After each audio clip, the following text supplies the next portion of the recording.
this would be the right Atrium. atrium, and the little ruffled edge would be the auricle.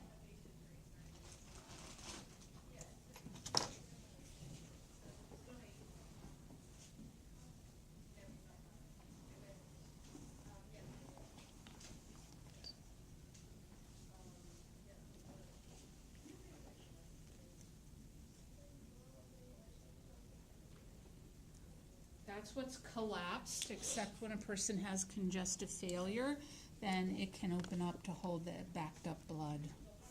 So going into the right atrium would be the superior vena cava. And if we go across, looking at the great vessels, this would be the aorta. Where it's coming straight up is the ascending aorta. Where it arches is the aortic arch. As it arches, we have our first exit vessel, which is the brachiocephalic artery. Goes to the right head and right arm. Second one is the left carotid artery, which goes to the left head. And then last one is the left subclavian artery, which goes over to the left arm.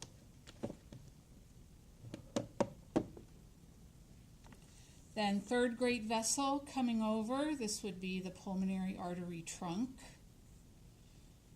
And we use that term because it splits into the left pulmonary arteries and hidden in the back here, the right pulmonary arteries that head off to the lungs. And then behind the great vessels would be the trachea. Looking at the ventricles, right ventricle, left ventricle. The yellow is the adipose. You saw a lot of yellow on the sheep heart. So adipose can release fatty acids for the heart muscle to use to make ATP when there's not much glucose in the blood. So that's why you think it would be really dangerous to have a lot of fat on the heart, but it's really there for a purpose. The groove down the middle between the two ventricles is the anterior interventricular sulcus, and then the artery that goes there is the anterior interventricular artery, sometimes known as the left anterior descending, where people have heart attacks. The vein coming up that sulcus is the great cardiac vein, which heads over to the left and in the back. The artery that heads over to the left and to the back is the circumflex artery. So the circumflex and the left anterior descending come off of the left coronary artery. And then the artery going around to the right is the right coronary artery. Top of the heart, where the great vessels are, is called the base, and then the pointy bottom of the heart is the apex. When we look at the back, we see the trachea again. We see the left and right pulmonary arteries, and then in red are the right and left pulmonary veins. Right atrium here, inferior vena cava comes in from below, superior vena cava comes in from above. All of the veins, wherever they're coming from on the heart, end up in this large one on the back wall, which is the coronary sinus, and it empties into the right atrium as well. So all used or venous blood ends up in the right atrium, whether it's from the body or from the heart itself. Then to look on the inside, and people do this, but for me to label anything here means that the right is here, and now the right is on the opposite side. So here we have the pulmonary artery trunk coming off. Right side would be the tricuspid valve, and on the left side would be the bicuspid or mitral valve. those valve cusps are attached on to the strands that are the chordae tendineae, which then attach to the papillary muscles. And so when the ventricle contracts,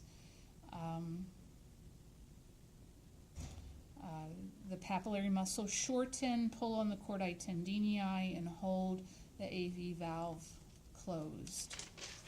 The other way you can remind yourself which side you're looking at is the left ventricle is the one with the thicker wall because it's the stronger pump. So this has to be the bicuspid valve.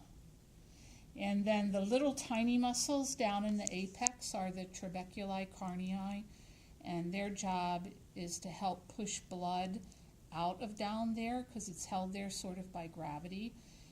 And if it doesn't get moved up and out, it would turn into a clot. So that's what the little tiny muscle bundles are. And so when we look here, again, right atrium, right ventricle, tricuspid valve, chordae tendineae, papillary muscles, bicuspid or mitral on the left, same chordae tendineae, papillary muscles. They both have trabeculi carnii. Here's the outflow tract going to the aorta. So again, this is ascending, and the aortic valve is here. And then these two openings are for the right and left coronary arteries. Oh, pulmonary artery valve, or pulmonic valve, forgot, is down in here. Okay, that's it. The little green things are the electrical conduction system, but we're not going to do those. Okay, and then there was two things you showed us in class. Remember, there was like a little dimple and a little piece of. There was a dimple, and it was the. Well, the dimple is the fossa ovalis in the right atrium. Can I get that? The fossa ovalis, where is that at? It's this little dimple right here. Oh, okay. That used to be the foramen ovale, and then the other little thing is the ligamentum arteriosum. Thank you so much. And so that used to be a blood vessel that connected the pulmonary artery trunk to the aorta in the fetus.